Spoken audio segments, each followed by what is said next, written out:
Kisah anggota TNI di Simalungun yang merawat putrinya berkebutuhan khusus viral di media sosial. Anggota TNI itu bernama Darmawanto. Darmawanto selalu menggendong putrinya yang kini telah berusia 16 tahun tersebut.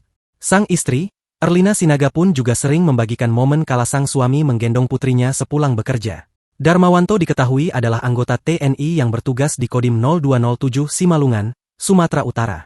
Menurut sang istri, Darmawanto bertugas sebagai babinsa.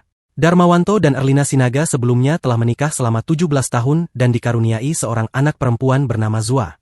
Menurut Erlina Sinaga, sang putri sejak lahir mengidap penyakit cerebral palsi dan kelainan jantung bawaan.